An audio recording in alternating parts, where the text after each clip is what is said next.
Good morning, Market Chameleons, and everyone joining us for the first time. Thanks for coming by and checking out the Market Chameleon pre-market webinar. Before we get started, let's take a look at the shared disclaimer.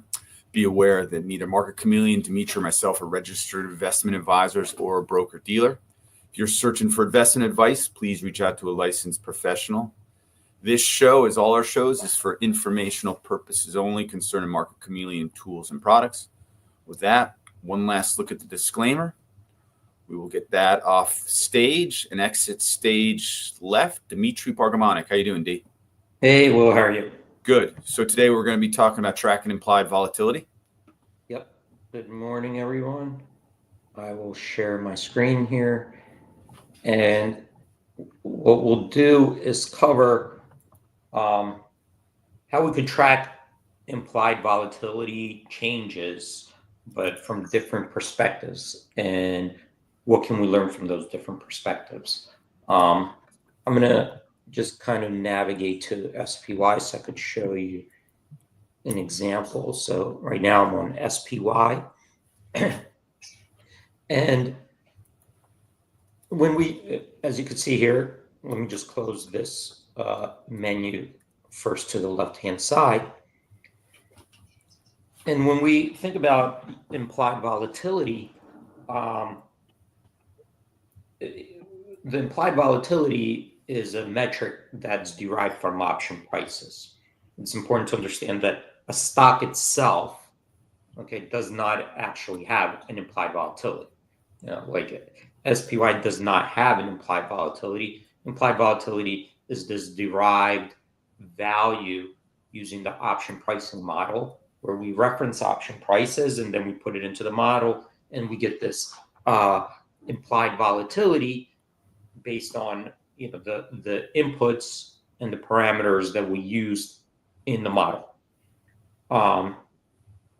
So if we put in different inputs or we reference a different strike or we reference a different expiration, we can get different implied volatility metric.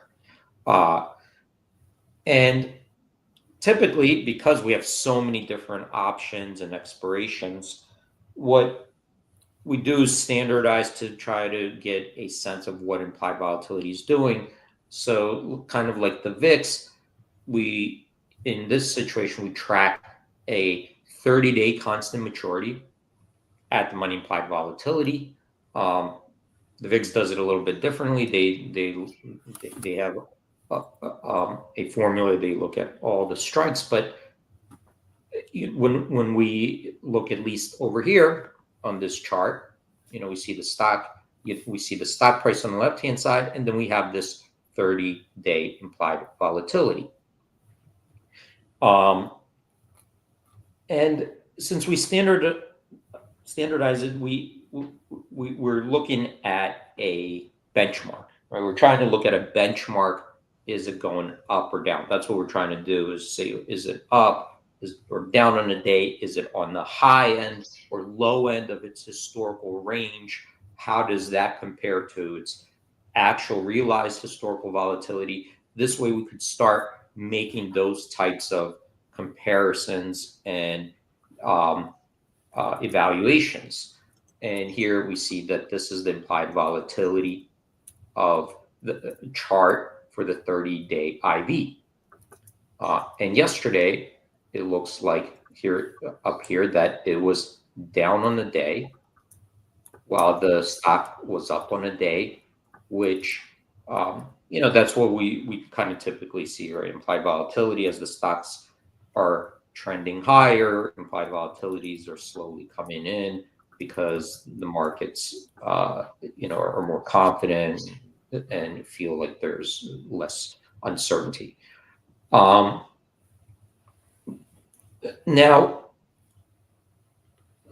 when we look at the implied volatility and at the money, here's an important thing to understand. Like usually when we look at the at the money options, we're referencing strikes that are the closest to where the stock price is, right? So at the money means that a perfect at the money, is like where the strike price and stop are the same, and then we look at the option straddle, the calls and the puts, and what are that the money, we calculate the implied volatility, and that's what we reference. So if we're looking at the money, let's say the delta is the 50 delta, as the stock moves from one price to the next, we're referencing different strikes now, right? So the day before, the stock could have been $561. So we looked at the 561 strike and looked at that implied volatility. Today, it went to $564.50. Now we're looking at the $564.50 strike and referencing that implied volatility. So all of a sudden, we're comparing the IV from the previous day to the next day, but they're different strikes. Okay, so that's an important distinction. So let me just show you on an options chain what it would look like. So let's say here I'm just going to go like say April 3rd, and here's an options chain, and you can see there are different strikes here. The calls on the left-hand side, puts on the right-hand side, but you can see that the implied volatilities, right? These are the implied volatility bids, offers. As you move, to different strikes, the implied volatility is different. You can see here it's 30.2, here it's 26.8. So let's just say, just to give you an example, if the stock, let's say SPY, for example, went from 565 to 572, right?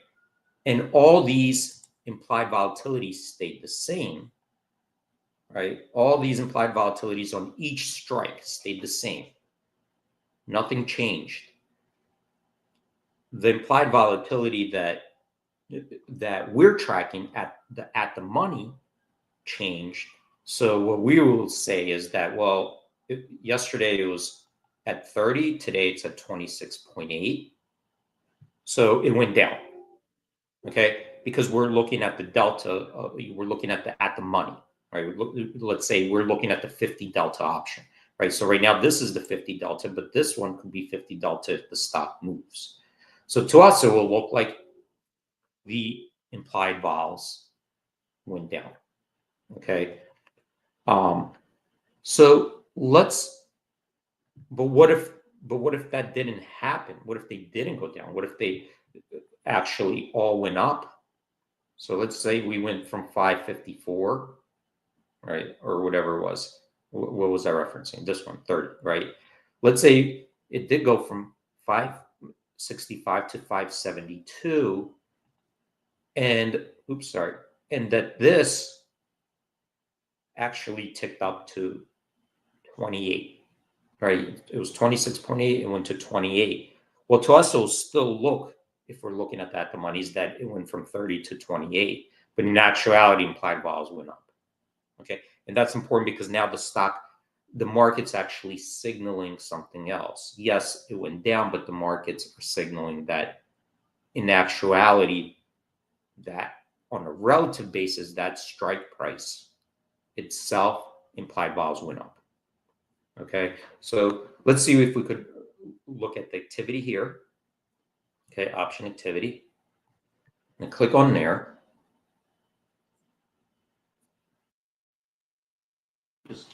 And this brings up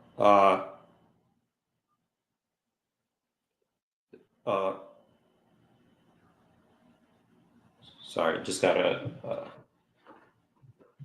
message. So once we're on the activity, this table over here kind of gives us a breakdown of the option trading volume, but also the implied volatility references. So we could see here, this is the breakdown in SPY of the option trading volume.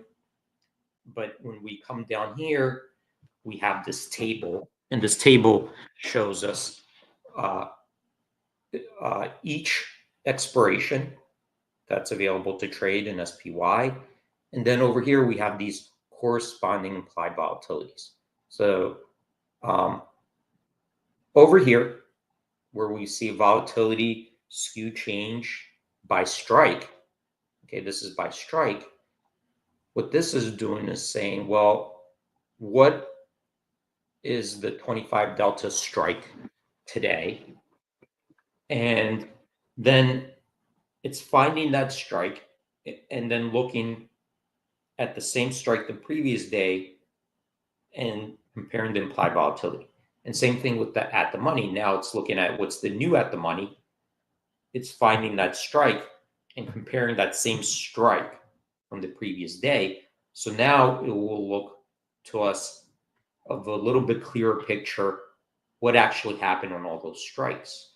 So while the implied volatility looks like it went down, if we just reference the at the monies by the delta, by the strike, you could see across the board that, up to, all the way out here to May, that entire implied volatility structure or curve shifted higher. Okay, so that's important that it actually did shift higher yesterday, even though we were up on a day. So you could see here that at the money, if we compare the strike where strike is higher, the 25 delta call, if we compare strike where strike is higher, and so is the 25 delta put. So that entire volatility smile in these different expirations actually shifted higher, meaning that from that perspective, the market still sensed that there is more potential volatility and more demand to buy options. Okay. If we wanted to kind of see that graphically, let's look at it under here, under volatility. We could look at skew. Okay, so this is skew. And I'm going to go here. You have these different tabs. And let's look at the compare expiry. Actually, smile graph. We're going to look at this smile graph. So here we have all these different expirations to choose from. And I'm just going to go out, this one expired yesterday, April 2nd. So let's just come out a little bit. Let's go to April 4th. So on April 4th, this is what we see. This blue line shows us the implied volatility by strike. The current implied volatility, the last one, this red line shows us the implied volatility by strike the previous day. So now we could see how much the implied volatility moved for each strike, up or down, and where along the curve, right? So let's say if it stayed the same on some strikes and went up on the other, we would be able to tell that just by looking at this graph. And it looks like the whole thing kind of shifted proportionally. Right? From this perspective, it kind of just all went up proportionally when we look at it from this perspective. And that looks a lot different than when we're just tracking the at the money IV based on the delta, right? Because that one looked like it declined. Here, we'll come. I'm just going to show you that really quickly in the summary page.